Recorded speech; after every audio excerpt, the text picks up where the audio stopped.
Yeah, impacted fetal head at cesarean section, which certainly in the UK is becoming a really important issue. If you're over 50, I'm looking around the room, not many people over 50, Martin definitely is, it's mainly me. Jason possibly is, or had a very hard life. I don't know. If you're under 50, it seems to be a really big issue. If you're over 50, you're not quite sure what the issue is. And I think it's really causing significant problems for us.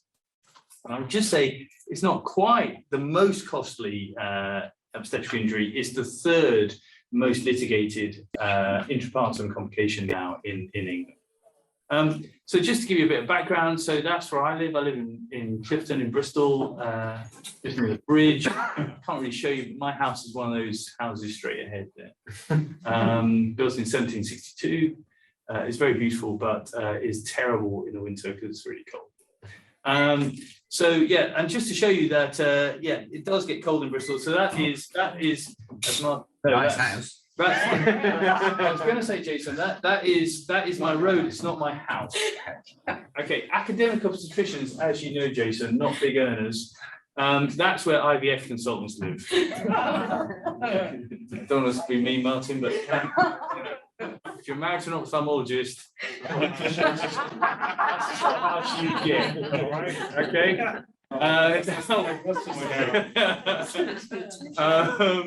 Now, yeah, so we're about 6,800 births a year, about 250 consultants, 20 residents, and 9 whole-time equivalent obstetricians. Some people do a bit of gynae, some people specialise just obstetrics, and we've got about 32% section rate. I'm sure by the time we get home, not only will we have a new Prime Minister, I hope, but the induction rate probably will have gone up again. Our induction rate is really sky high. And increasing. So let's talk about impacted fetal head. What's the problem? Why is it important? What's the problem we're trying to solve, and what I think we can do about it? I think in the UK, certainly, I don't know much about New Zealand, but at the moment it's very poorly defined. And one of the things I'm going to try and persuade you all, it's a much more heterogeneous issue than just section at fully.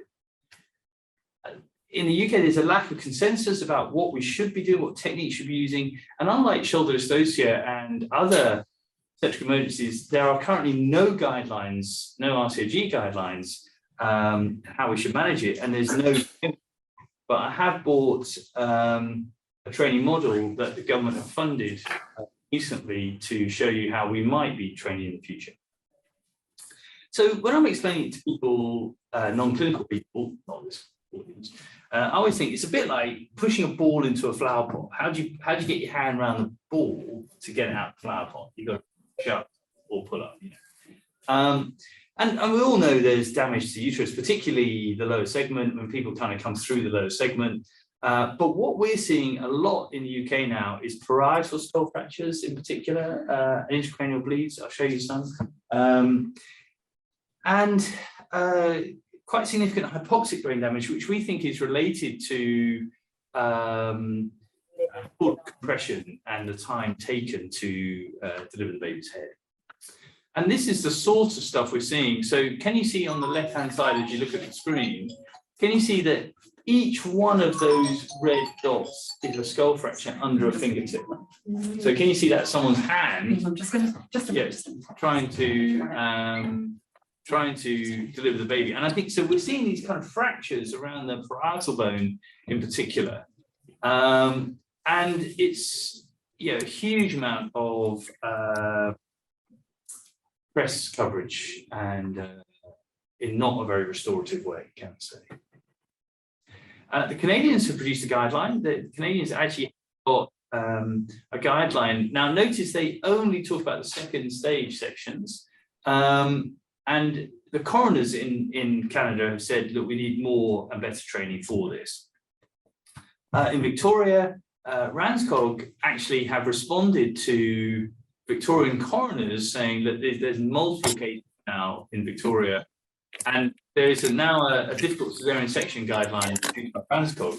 But what's interesting about that is it doesn't really go into details about how to manage impacted fetal head cesarean section as much as it says a consultant has to come in and examine the woman, make sure they can vaginal birth. So yeah. Now I'm going to say to you now, I don't think it's as simple as doing less instrumentals. There's someone doing their time, doing their at the same time. The disease of meetings at the moment. Connected. And whoever's talking, maybe mute themselves, please. Could everyone just mute your Zoom things? Mute your emails for a minute. And this report was 4 years ago in NHS Resolution, which is our equivalent to ACC. But of course, we have a very, very litigious. We spent 2.4 billion on maternity litigation last year. Last year we measured it, 2018, 2019. But can you see that we're seeing hypoxic injuries at the same rate as shoulder dystocia? And in fact, now 4 years later, impacted fetal head has overtaken shoulder dystocia, because shoulder dystocia outcomes are improving. I think at least partly because we're getting better at managing it, and impacted fetal head is emerging and racing up the charts. So what are the problems? I think one issue is no consensus definition.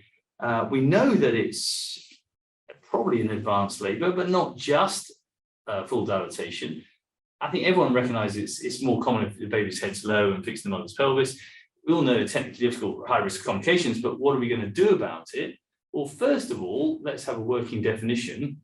And this is the definition we're going to use in the UK, and it's exactly the same as shoulder dystocia. You define the condition by the manoeuvres required to manage it. And it's a slightly circular definition, I think, but I think it's the best we have at the moment. And it, as I said, very similar to shoulder dystocia. So how common is it? Well, it's 9% of most expensive cases at NHS Resolution. But if you look at, so we looked at just under 900 consecutive emergency sections across a whole year in our service. And it's about 11% of all emergency sections have an impacted fetal head. And it's a third of cesarean section at full cervical dilatation. Now, so straight away, I just wanted to emphasize, so 2/3 of sections at full dilatation do not have impacted fetal head. Okay. Now, not only is it the minority of sections at full cervical dilatation, but actually a majority of them happen before cervical dilatation.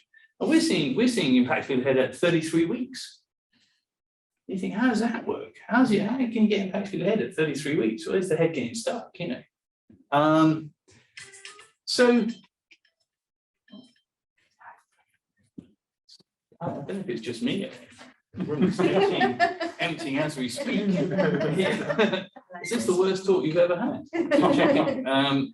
So, and if you look at the national data in the UK, then if you look at the UCOS data, now I think there's a slight selection bias with these data because they had a very high injury rate, particularly neonatal injury rates. But they said they just looked at second stage cesarean sections, and they reported it at 16% of second stage. So again, 84% of second stage sections didn't have impacted fetal head, which makes research in this area extremely difficult. So what are the risk factors? Well, primary parity, macrosomia, you won't be surprised to know. Full cycle dilatation is more common, but not confined to. Obstructive labour, mid-low cavity section, actually more common with malpositions, interestingly. More common with synto, epidural, and failed assisted vaginal birth, definitely. But junior operators much more likely to report it than senior operators, for reasons we don't quite understand. So what can we do? Well, you can push up before you start the section. People talk about it all the time. I always think, surely with your next contraction, it just goes down again. I don't know. I don't mind. Fetal pillow, I know Lynn's on the call and is keen to do some research, and we definitely need more research in fetal pillow. The best research I think there is at the moment is Sarah Lassie's work at Brigham and Women's, where they did attempt to blind practitioners to the intervention, where they put a fetal pillow into every single second stage section and only inflated it in 50%. Because I think it's so subjective, you've got to be careful. But the only thing they found was a 23-second improvement. There were no difference in blood loss, no difference in neonatal outcomes. And if you look at the biggest series in the UK, published from Liverpool, nearly 400 sections, no benefits at all. And if you look at the NICE guidance, now actually this changed, the draft NICE guidance came out on Monday, and it's slightly more positive about fetal pillow. But at the moment, the current guidance is not currently recommended for routine care. And if it also makes a recommendation, if we are going to use fetal pillow, we should do it in the context of a study, or at the very least data collection, to understand, okay, when does it work? Why does it work? And I think the big challenge with fetal pillow is it cost effective. So let's assume it doesn't work for everyone and we're going to have to manage the condition. I think all of us know vaginal push-out, reverse breach, Padwardens, and a few other things too. So let me just quickly whip through these. So one of the things we think is the issue is that the younger you are, you're more likely to put your hand in anteriorly. So people don't slide around to laterally. See that a wise man there is nodding. Yeah, you slide your hand around laterally because there's more room in the transverse. So let me just quickly get Padwardens out of the way. This is a reverse breach. This is a video from YouTube. Now, okay, my colleagues in Kolkata and Mumbai, who when I talk to them about this, can't understand why it's an issue in the UK because everyone can do this. But if you look at it, this is a YouTube video. We're not sure how kosher it is, but this is the OA version of. It's quite a slow connection. Yeah. Okay. The animation may not work that well. Okay. So essentially, you deliver, so that's OA, you deliver both arms, and then you apply the sort of pressure to the trunk that you would be murdered in the UK if you did that for a breach. But if you talk to Baskopal and Sangeeta in Mumbai, they say actually the key to it is fundal pressure. It's much more of a fundal pressure thing than a trunk thing. Now, it's quickly additional strategies. Yes, you can do a T or a J. We'll talk about that briefly. Tocolysis. Yeah, I mean, one of the things we're going to talk about is actually you need to just persist. Don't panic into doing something else straight away. If you persist and keep going, in fact, the contraction wears off.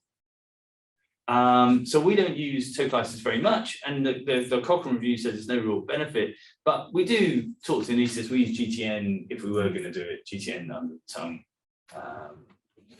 So if you look at there are actually a few systematic reviews now of management structure, and the trouble is a systematic review of terrible data gives you terrible data.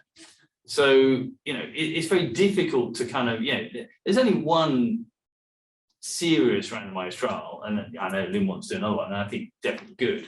But the data we do have shows that pull techniques, reverse breach, and Padwardens are probably associated with reduction in operative time, operative blood loss. Now, I think the bottom three of those bullet points are the same thing. If you get less uterine extension, you get less blood loss and less blood transfusion. So I think we're measuring the same thing 3 times, but and no one's ever shown a difference in neonatal outcomes. Now, one of the problems we've got is that most people don't feel very confident managing it. Now, current practice, the commonest thing to do for us apparently is lower the table, change hand. Only a third of obstetricians we surveyed had any kind of training for this, and the majority of those were pushing up, and less so for pulling.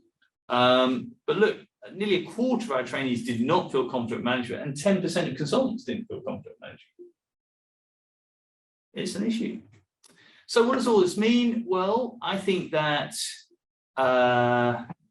there's a lack of consensus, and we need to kind of take this forward, essentially. So one of the things to do was a disimpact study. So it was video in 3 maternities, Gloucester, St Michael's in Bristol, and North Bristol Trust. is video obstetricians and midwives managing impacted fetal head at cesarean section. And what was interesting was the more senior you were, the slower and more persistent you were. And I think there's something in that we need to just kind of keep going, get your hand on the baby's head, kind of bring it up. So this is the draft algorithm that is going to be for impacted fetal head. I can show you that in more detail. So this is what we're going to be proposing in the UK is the management of impacted fetal head. So the first thing is a bit like shoulder dystocia again. There are no accurate predictors, but if you think it could be an issue, it's worth just this could be an issue and saying, okay, Martin, if there is impacted fetal head, can you do the push out, and just get organised and ensure the anaesthetist is aware. Otherwise, it makes it a bit faster. Then there's the anaesthetist on. Now, one of the things we also talk about is communication, and it's worth just saying to the whole team, the head's impacted. And I think that helps everyone understand kind of what the issues are, why the baby's not being delivered. It's quite scripted, as you might imagine. And it gives an opportunity for people to kind of contribute. We think the first bit is pause and persist. It allows the uterus to relax, you don't have to rush. And also, whilst you're pushing your hand down laterally, then to get underneath the baby's head, I think you can then start thinking about, okay, if this doesn't work, what am I going to do next? And what we've seen in the UK is coronial inquiries have identified repeated attempts to kind of get anteriorly have been associated with parietal fractures in particular and intracranial hemorrhage. So the first thing I think is to say to people, look, just slide your hand laterally to get underneath the baby's head. Keep your wrist straight. And one of the things we talk about is get your hand under the baby's head and then pull up towards the mum's head before you pull out to the ceiling. Do you see what I mean? So I think sometimes we say to people, just pull it up, and people just come straight through the lower segment. Do you see what I mean? So it'll be just Martin and I at the end. Now, if you and one of the things to talk about is sometimes some people find it much easier to sort of look away and actually pull towards the anaesthetist. Now, the trouble is you have to make eye contact with the anaesthetist. They wonder why you're staring at them. But and I think if you use your other hand, it might be worth using a non-dominant hand in the same way. And I think the purpose of simulation, I think, is to say what works for you. Do you see what I mean? So vaginal push-up, I think it's trying to find a senior midwife who has received training is currently a challenge in the UK, but that's going to change. One of the things we talk about all the time is if you are going to lift up the legs to do a push-up, someone has to hold the legs. Now, some people do a frog's leg kind of idea, but it's really important to get someone to support the leg, because I think otherwise the leg comes off the table, that'd be a real disaster. And then what we talk about, and I'll show you on the model if you want to see it, is instead of just pushing out one or two fingers, I think we say put your whole hand in just like shoulder dystocia, and then cup the baby's hand. It shows it very well on the animation. But get the baby's head and sort of flex it and kind of push it up. Don't sort of push up like that. Now, I am absolutely convinced that just pushing out one or two fingers does not cause parietal fractures. I can't see how does pushing here cause a fracture here. I don't get that. But I think that's a useful thing to do. And so it's that kind of idea. Do you see it? So put your hand around the baby's head. And then, you've probably all seen it, when you do that, and if it is successful, suddenly you feel their fingers, don't you? Your assistant's fingers, think, oh God, what's that? So, and it's really important, I think, to communicate, okay, I want you to push up. Okay, now I've got the baby's head. Okay, I'll take over from here, just communicate and talk through that. So reverse breech extraction, I think this is really, it's very accessible if it's OP, because you can reach in, get the baby's legs and flex down the waist, can't you? And just deliver the baby. Sometimes it helps to have a swab, just to give you a bit of traction. If it's OA, if it's OA or OT, you might have to kind of reach around to get the legs. It's a bit more of a sort of twist. But I think once you've done that, then I think it's worth getting the love sets. Use love sets to deliver the arms, and you can use Morrison Smelly Vine to deliver the head if that's still stuck. I don't know about all of you, but Jason, when you were young, did you get rollocked when you were doing a T incision? Yeah, we used to get absolutely rollocked for that. In a positive, empowering way, obviously.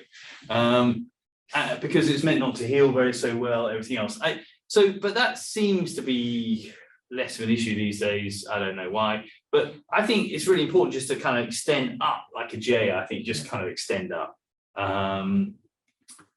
Paddle Islands we talked about. Now, okay, some real issues in the UK. One of the problems we have seen that is a real issue is people using a single forceps blade to dig the baby out of the pelvis.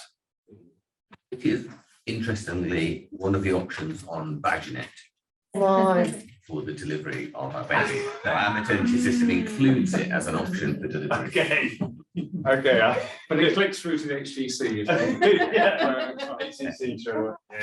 Yeah. So now it's perfectly reasonable to use forceps once the baby's head's in the abdomen. I mean, that's a well-recognized technique, isn't it? And the other, so 20% of successful litigation cases in a series we're just about to publish were a single forceps blade. I mean, interestingly, 20% also use fetal pillow, still a successful litigation. But then the second thing we've seen, which has been a real disaster, is people, and I think Kiwi make a Von Tooth 4 cesarean section. And one of that is a special one, isn't it? I think. But what we've seen is people using it, trying to put it on here, but actually it ends up here. And we've had a couple of babies at least who have almost exsanguinated into the hematoma. And so they've got a hypoxic injury from hypotension. So yeah, we say don't bother. Just do the normal things well. Documentation, is your Vaginet, maybe that could be a slightly better option. Communication. Now, if you take away one important thing is the bottom bullet point. Okay, we spoke to a lot of women lived experience of impacted fetal head, and almost to a woman and a birth partner, they said the worst thing was when it suddenly went quiet. And I thought the worst had happened. And then people catastrophize.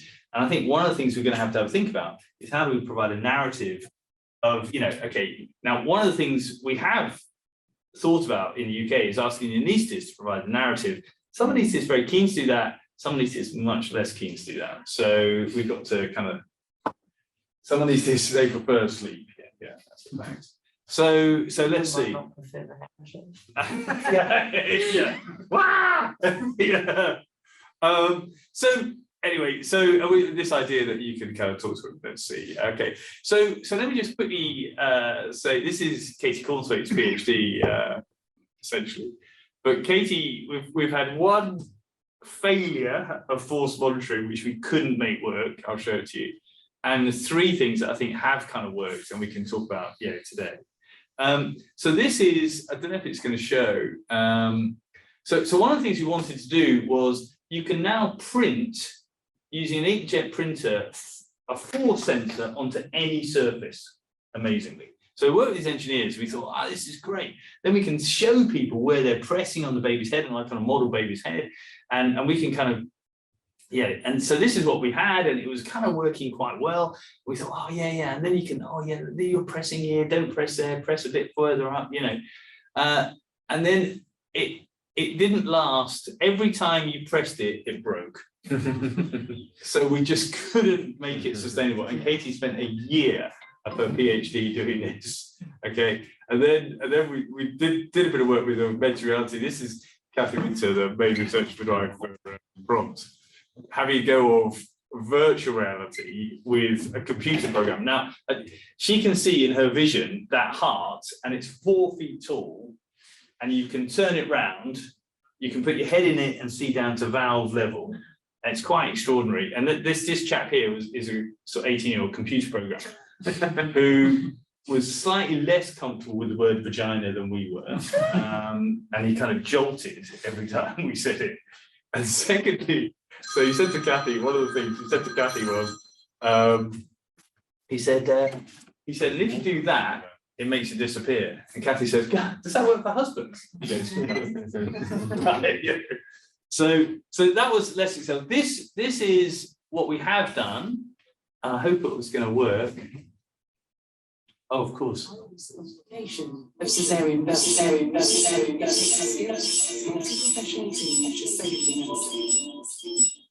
A different approach is required to manage impact.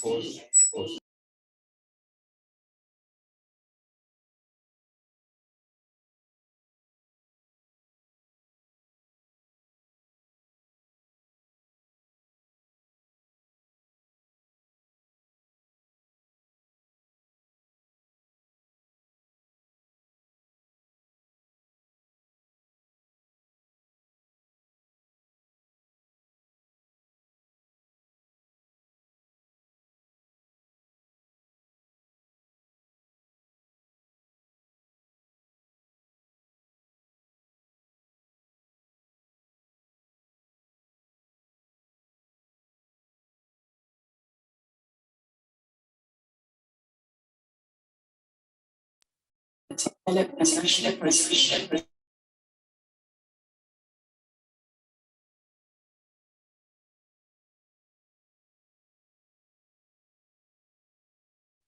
And teamwork as action techniques safely and effectively. When an impacted person has the obstacle performing the cesarean should declare the emergency, call for help, and briefly pause, both to wait for the uterus to relax and to plan the next steps. The multi-professional team, consisting of maternity nurse, operators, They can't hear it. Oh, mute that. Action to deliver the baby's head. Mute yours. I'll turn the sound down. If there is no space between the baby's head and pubic symphysis anteriorly, Press the left-hand one. the obstetrician should introduce their whole hand laterally and use the flattened palmar surface of all fingers to cup the baby's head. Flexion of the baby's head is key to successful disimpaction. The obstetrician should establish the baby's position and sweep their hand over the face or occiput to flex the head into the palm of their hand. The obstetrician should elevate the baby's head towards the woman's head, keeping their wrist straight and their arm in the midline, parallel to the woman's body. The obstetrician should avoid any flexion of the wrist, downward pressure on the uterine lower segment, and lateral pressure on the uterine angles. The obstetrician may find it helpful to stand facing the woman's head to assist with ergonomics. If the obstetrician is unable to disimpact the baby's head using their dominant hand, they can repeat these steps using their non-dominant hand. When using their non-dominant hand, the obstetrician should stand facing the woman's feet to ensure that the wrist remains straight during flexion and elevation of the baby's head. If no progress is made, abdominal cephalic disimpaction should cease and vaginal disimpaction or reverse breech extraction perform, depending on the clinical circumstances and the operator's experience. When using vaginal disimpaction to manage impacted fetal head, the woman's legs must first be raised into a semi-lithotomy position, with legs flexed and abducted. This gives the midwife or obstetrician access to perform the maneuver and may potentially alter the position of the baby's head within the pelvis. The woman's legs should be securely supported throughout. The midwife or obstetrician should use the Pringle hand technique, taught in the management of shoulder dystocia, to enter their whole hand into the vagina.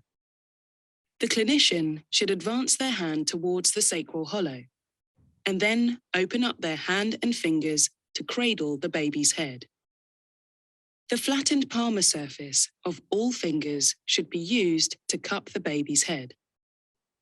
Placement of the hand and palmar surface of the fingers should be modified according to the baby's position. Gentle pressure should be applied steadily, continuously, and evenly to flex and then elevate the baby's head towards the abdominal incision. As the baby's head is lifted, the operating obstetrician's fingers will come in contact with the clinician performing the vaginal disimpaction.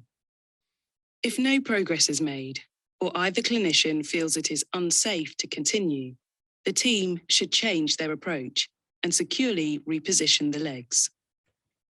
To perform a reverse breech extraction for managing an impacted fetal head, the obstetrician should introduce their hand into the upper segment of the uterus, anterior to the baby's torso, to grasp one or both feet. The obstetrician may find it helpful to use a sterile swab to help grip the feet if slippery. If it is difficult to identify a foot, the obstetrician should follow the baby's back, buttocks, and legs to reach a foot.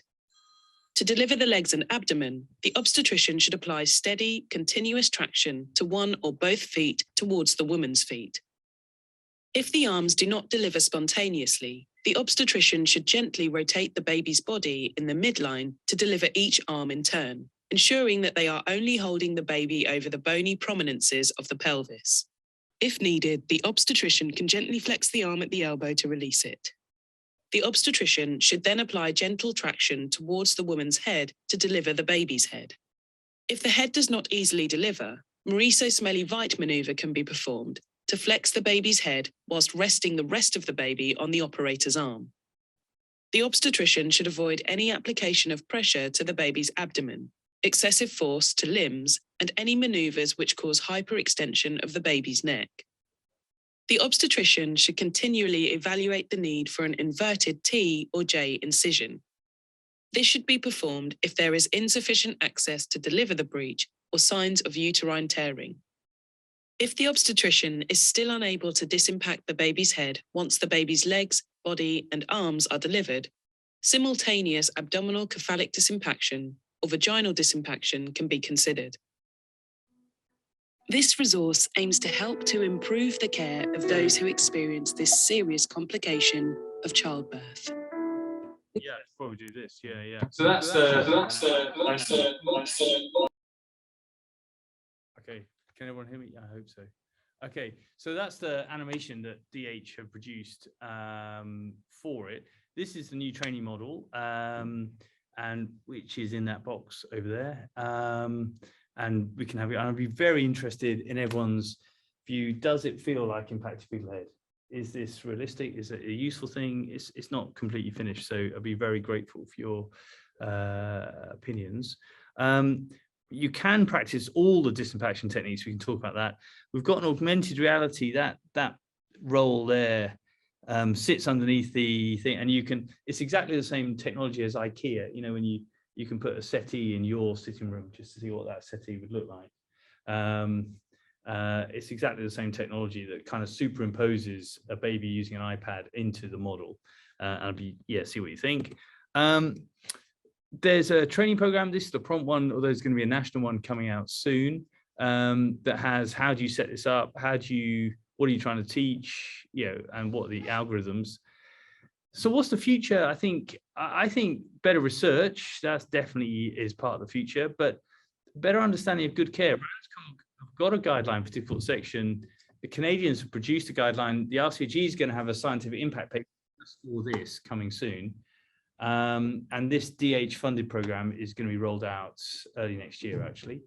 I think we do need better training. Could you try again? Oh. Better standards of training. And I think one of the things we're very keen on is working with collaborators to maybe establish an impacted head registry, because one of the big issues we've got at the moment is we probably know what the maternal side of the issues are. I don't think we've got a complete grip on the neonatal ones. And if we are going to assess outcomes after training, then we're going to have to see, okay, can we identify things to improve? So it's common, it's a heterogeneous problem, not just full cervical dilatation. I think it's the new shoulder dystocia. I think we need more and better data and training. And we're very keen to collaborate. So if anyone is keen, please let me know. I've got a prize from the Queen, so that is great. That is the Queen, just in case you didn't know. Your Queen, in fact, until yeah. She's 2014, mate. You're right. Now, my mother was delighted with this until she saw this picture because. You've got your hands in your pocket. Exactly. Any mother can see that straight away. What you've let the whole family down. But this is the new RCOG. This is the new RCOG for anyone who's interested. Is in London Bridge. It's in a much better bit of London. I'll say that. And it was opened by Princess Anne, who's the patron for the Royal College of Midwives, and Kate, Duchess of Cambridge, and who were both extremely interested in impacting people's head. And is this being recorded? Yes. Maybe I'll tell you after. No, it's the horse trailer story, isn't it? It is the horse trailer story. It's already made it into the news. You can tell. Really? Yeah. Okay. It was in the widely news. reported. It was widely reported. Yeah. Well, Princess Anne said. So we were told you couldn't say stuck, because that's pejorative, judges women, they might feel guilty, their pelvis got the baby stuck. And he said, Princess Anne. Somebody mute themselves. A lady who's come here, and the lady has written here to be for a rate review in an ultrasound, portable ultrasound. Yeah, so. Whoever's talking, can they mute themselves, please? I think it was presentation, because I'm just trying to get some info out of the lady, because she's telling me that. Can we take that person off? Oh, Anyway, so Princess Anne said, yes, I think I know what you mean. She said, I was pregnant with one of them pretty late on, tripped over in the horse box, bang, straight down. And I thought at the time, but that's wedged it in. And she said, is that it? And I said, well, it's more a function of labor. But yeah, that's similar kind of issue. Yeah, got it, And actually, her and this is the picture. Okay, if you could see just my right shoulder, if you take my face and body out, that was the bit that it was the right hand bit. If you take my face, anything right of my face made it into Hello magazine. yes. But I was too ugly to get into Hello magazine. My mother was absolutely broken. They actually did a bit of grey hair, I think, made it into Hello magazine. And Sanjay, one of my colleagues, said, are you explaining to her the benefits of speedy boarding with EasyJet? He said, she cannot be that interested in impacting people's heads, she probably does have speedy boarding, I'm sure. So very keen. And actually, Duchess of Cambridge, she was very, very, very interested and said, I've always wanted to do a section, that's right. And you think, if the purpose of the royal family is to be pleasant, be charming, and sprinkle a bit of fairy dust on things, actually, they were brilliant. You've got to say they were both absolutely.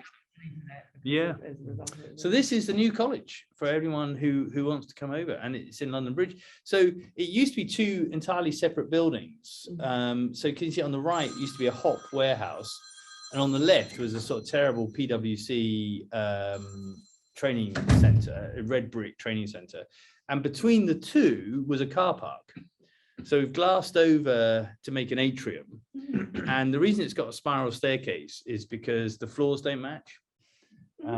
So you had to make it a spiral. But I think, if I'm there till December. If anyone comes over before December, I'd be delighted to show you around. After that, I'll be Rani Thakkar and the new team. So, but let's see. Yeah. So if anyone's keen, please let me know. That's it. Thank you very much. Any questions?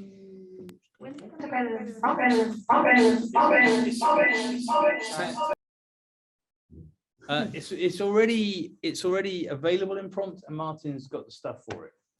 And well, what I would like is maybe everyone to have a quick. It's not going to be so useful for people on Zoom, but I'd really value everyone's telling me, does that feel like impact people's head? Can you do the stuff we want it to do? Just to see if the model is kind of realistic. There are about 10 registrars on Zoom, so they'll be able to play this afternoon and tell you, is it like, yeah, their last night on call. Cool. So the model's over there. So yeah, we can have a go at that. But yeah, it does exist. What's the model cost? I have no idea, Lynn. You know, It's a standard model. Half a spiral staircase. It's a module. Well, the spiral staircase, as you probably know, Quite expensive. there's been already a skull fracture. Oh, really? Yeah. No. The only RCOG dinner we've had, pretty much. It'll be about Someone got 8,000. absolutely hammered. Yeah. Heels and a long dress, and that wasn't here.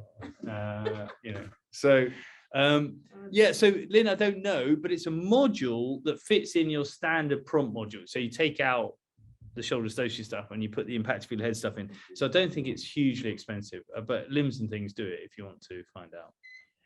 Because this would be a useful simulation exercise to do in the theatre teaching sessions. You know, they have a late start once a month. Yep. So you could potentially, everybody who is in theatre can practice, so at least You've they been know what- volunteered, Martin. Yeah, Yeah. that's good. Can you just like suggest things when they happen? Martin, Well, do that. Martin It's has the a job clinical though. director of maternity. Oh, I see. Yeah. I see. Yeah, okay. Because Martin, you will while be they're doing that. their training, there is an empty theatre, so their theatre staff can all practice in theatre, so they know what we're doing at least. And Yeah. it's not impossible someone will actually be doing it. And Well, if you run that a number of times, individual midwives be able to come along as well. Well, Yeah. When we were developing the model, Hmm. midwives are coming off shift to have a go because they were petrified of being asked to push up when they had no idea actually what do you want me to do? No one's ever explained to me or shown me what you want me to do. So there was a real appetite for kind of training and joining And in. I haven't done prompt for a while, Martin, but where you do the demonstration or the, Yeah. instead of the lectures Good. within that, because that's a dedicated group Otherwise, and a skill multidisciplinary. Because the challenge we have is, none of the staff have the faintest idea how to push up from below, and possibly quite a few of the surgeons don't have any idea. What, 10% of SMOs Yeah. don't feel confident doing in the UK? I mean, maybe better. So, so it's perfect for a school station. So with your ceilings of 1,300 that you mentioned on about slide 6, 1,300. impacted heads. Is that the bottom number on this one? No, pre-PI. You said you. Okay, 1,300. I don't think I made a. Okay. Oh yeah, Top. yeah. So there's that one, and then nationally, that was the UCOS And how data. big was the other one? Ours was 890 sorry, I mean, consecutive. Okay, so it's Nearly about 900. Nearly 900. Yeah. So have the UK continued with their push for consultant presence at all full dilatation sections? Okay, we don't do that in our service. That was Yeah. my question. Okay. Now, a lot of units do, Yeah, I know. 'cause but we don't do it in our service. You don't, no, because we sort of do. We're do. supposed Which to. is, I We think- do. Our guidelines says we do. I know. 100%. But I think that your comment about not always being fully dilated and still getting impacted heads, part of the reason why I think we run into problems is that the consultants don't roll up because it's 8 centimeters, whereas the issues are exactly the same. As I think you've demonstrated Yeah. very well. So the trouble is, Um, I mean, but if you look at the Australian stuff, Jason, what they're saying is you should rock up to a full dilatation section, at least partly to make sure I she would couldn't agree- be delivered. I would. I think that's that. And you look at who important. was it in? Oh God, who was it? Carl Ola. Remember he did the study where he published in the Orange Journal. Nothing terribly impressive, but every time he was phoned to come in for a elective for a section fully, 90% he delivered. But that's like saying someone who's really good at Keelan's can do Keelan's quite well. I mean, Yeah. that's a pretty obvious paper. Yeah. But I mean, But, I still think you know, that it's part of Yeah. your process of reducing overall morbidity. I mean, but the problem with this is that number one, you can't predict it, so you've just got to be ready. Yeah. But that makes, I'm not going to chat to Lynn hopefully later on about research, particularly in fetal pillow, but it makes research into fetal pillow very difficult because your false positive rate is so high. It dilutes out all effect. Yeah. And so if you put a fetal pillow in, you don't know if you would have had it or you wouldn't. And so therefore you go, okay, it works brilliantly. I didn't get it. Well, you wouldn't have got it anyway. That's the issue. That's where we've got now. you know, I think that's why we've got to be so cautious, because if you look at these data, then 84% of second stage sections wouldn't have had an impact if Well, I it think it depends. I think, don't you think it's really whether when you do your vaginal exam, you know, I mean, if the head is high, you wouldn't expect it to be impacted. It could be a section and fully, but whereas I feel like if it feels like it's quite low down, it looks like capital molding, even if she is 8 centimeters, I think then that makes sense. Okay, that's definitely plausible. It definitely makes sense. But just like shoulder dystocia, so if you look at shoulder dystocia, if you put as many parameters together as you can, you still only have a 16% sensitivity. And it's the same for this, that you can get a sense that you might get it, but there's no accurate predictive tool we can use. So therefore, you've got to be ready for it all the time. And are we really going to put a fetal pillow in for every single emergency section? I don't think so. So one of the issues we have got to work out is for whom does it work best in what circumstances? And I'm not sure. So at the moment, we don't use it at all in our service. I Can think I the add point that you we made about the can't afford time it. was really important, that there's that panic feeling and you move on to the next thing and you move on to the Yeah. next thing, and that's very Does your model let people practice reverse breech deliveries? Yep. Because that's the thing that. Come and have a go. I Don't know if you've got time. You got time now? well, we can have a sort of maybe 5 minutes. Tim and then you Dawson's start. got his Yeah, hand up. Tim does have his hand up. Tim? Yeah, thank you, Tim. Just one point which you made, and Simon has just reiterated, I think the most useful measure with this sort of delivery is actually not panicking in time.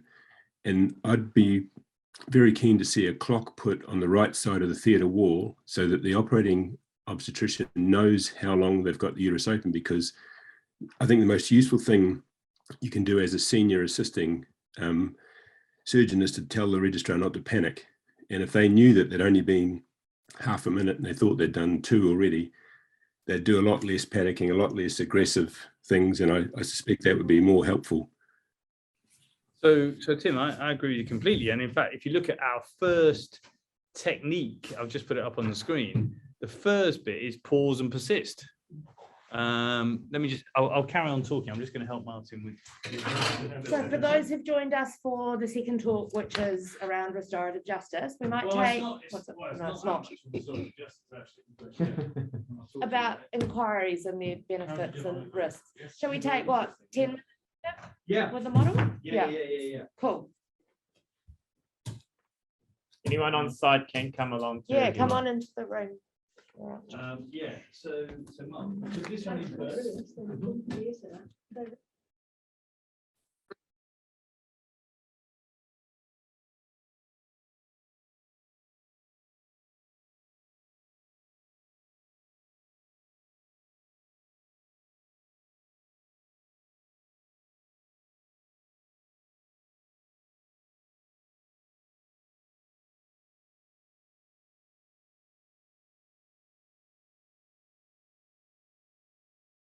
There's some interesting data from Denmark showing that if you do training, then it reduces sick leave because people feel slightly less anxious if I come to work. Okay, so come and have a go. Come and have a go. Oh, do you want to be on? Turn it around. Well, no, I'm serious because No, I'm I've done joking. a lot of stuff Yeah. in prop. Okay. Okay, come and have a go. Tell me what you think. Can we turn that model around so it's more reflective of our right-handed? Are you right-handed? I am, yeah. Yeah, same as me. Okay, here you go.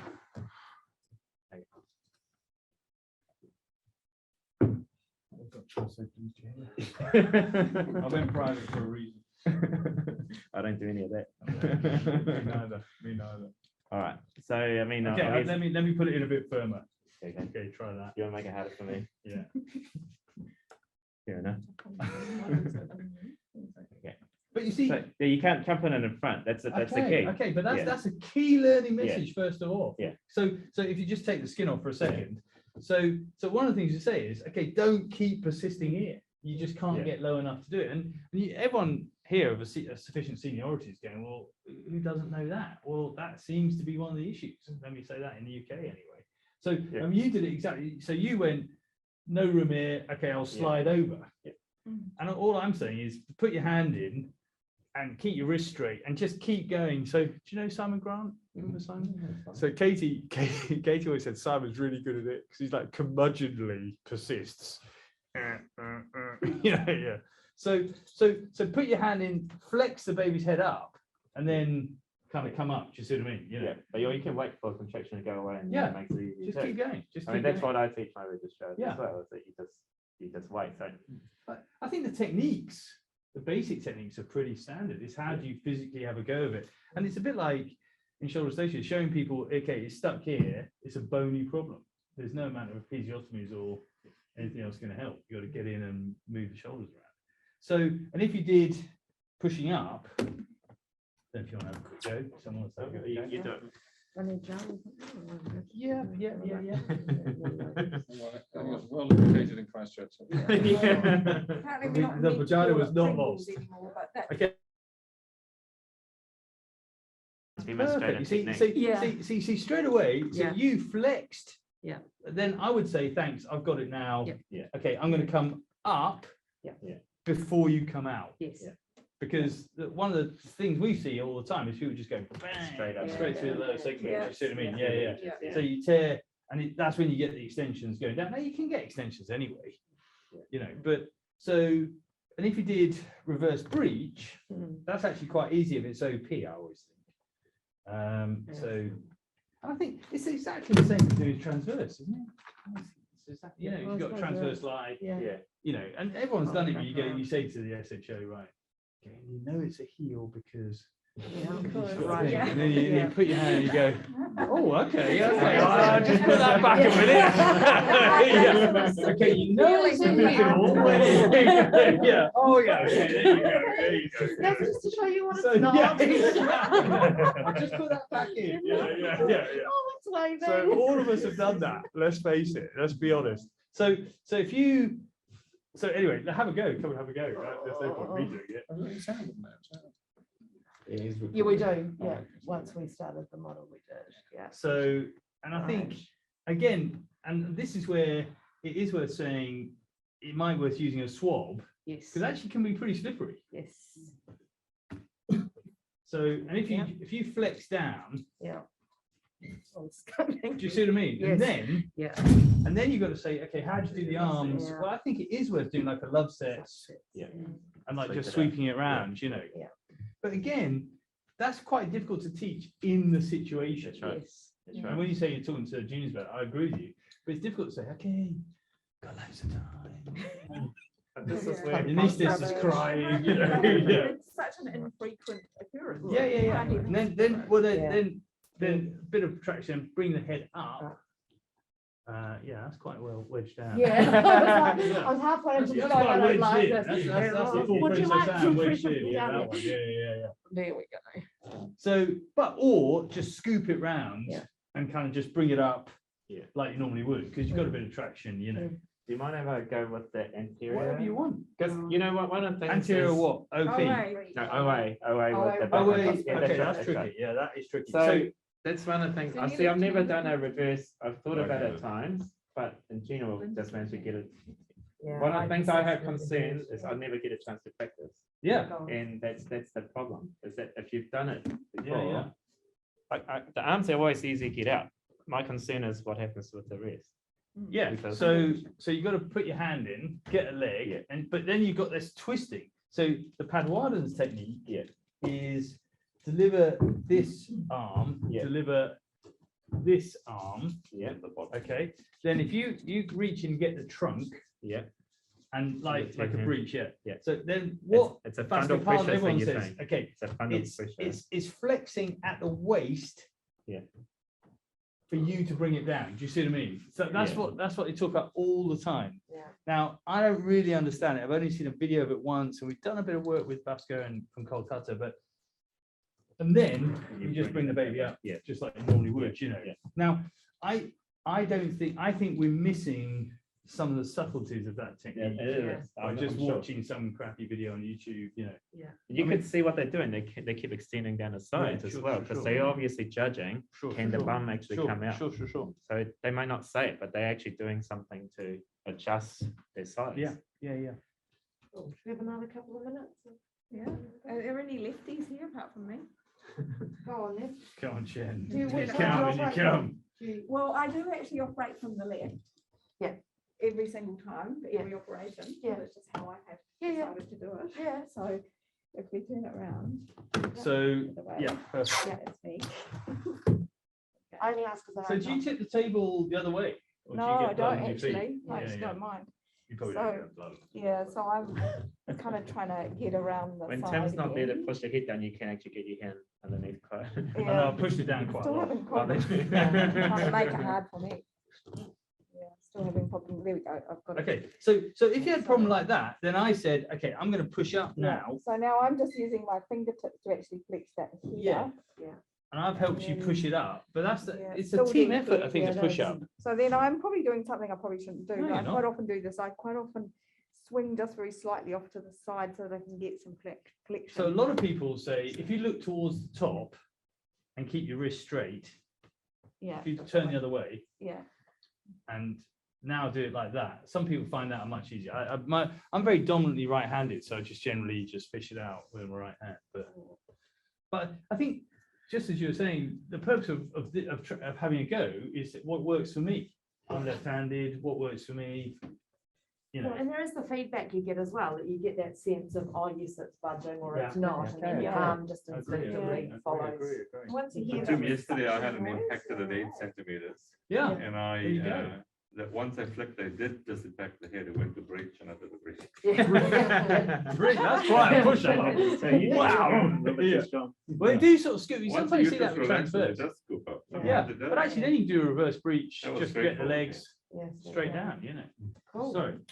I'm right. So just because of time, Yeah. if people want to know a little bit about your thoughts on your trip to Wellington.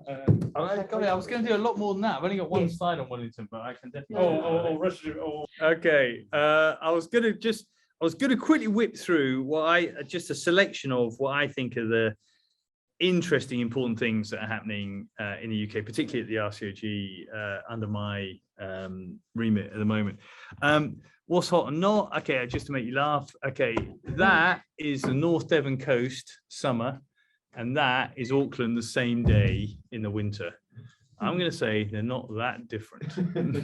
Okay, so but today, this morning, big headline in the UK: red people with red hair, please stay indoors. It could be up to 30 degrees in the UK. Okay, so what's hot? Cricket, as I said, going well. I've actually put Bazball. Will it work in Australia? Yes, it will. Rugby not going quite so well when every single British team was beaten by a Southern Hemisphere team. Scotland, Ireland. Yeah, it's just embarrassing. And Eddie Jones has put in a whole lot of new players. I don't know. Interesting. Anyway, leaders. Okay. That was our leader. I don't know if you've seen the madness of the last 24, 36 hours. But who would you rather have? Yeah. Nicola Sturgeon. Oh, please. That's for a different day. We'll get on to that. This is being recorded. Okay. So what's hot and not? Okay, I will talk about restorative justice a tiny bit. I'm going to talk about the current problems we have in the UK, that we have report soup. We have non-stop investigations and not much else. And it is very difficult to deal with, and we need to change that. I'll talk about the Odon device. I'll talk about exchange programs, Tommy's app, ABC, Impact Fetal Head. Just quickly, COVID guidance, we're very proud of this at the college. I think the college worked very agilely to get these out, and it's been a real useful. In the first 6 months, we had 4.5 million people reached on Instagram. A lot from the UK, you can see, but a huge amount from across the world when, in desperate times, the college moved well. So what are we going to do in the future? Okay, let me just give you a couple of things that are going to happen. So, for example, the commonest operation in the NHS, elective cesarean section. Okay, we will have a single standard consent video that everyone can access, that will be produced by the RCOG, NICE, and women. so that we can just direct people to that video and say, that is what you need to know about cesarean section. We've got some standard information for supported decision-making. I'll show you the I-Decide stuff. And the other thing we're just having a go of at the moment is, I don't know about your juniors or you yourselves, but all of our juniors will watch a YouTube video before they come and do it. And we don't know if they're kosher, they're not peer reviewed. We don't know, like that Padualan's one, is that right or not right? So the RCG is going to use the same peer review process we use for guidelines for videos of procedures, particularly obstetric procedures. So we had a lady who had a Mitrofanov in the past, who then needed a section, and the junior Joe Crofts, one of my youngish colleagues, asked Simon and I, because we're very old, and said, have you done a section on someone with Mitrofanov? We said, yeah, I think so. Yeah, I think so. He goes, what's it like? Oh, I can't remember. Didn't seem too bad. I can't remember it, you know. And so maybe we can have a series of videos that are peer reviewed, that are going to be behind a college paywall, that you will then be able to see, to say, okay, that is exactly how it's meant to be done. That is how it's meant to be done. Not laparoscopic videos, because there's a million of those. Yeah, and they love taking pictures of themselves, don't they? You know, and I always think endometriosis surgery, does it look better afterwards? I don't think so. No, it does not. Anyway, I'm sure it is better. Anyway,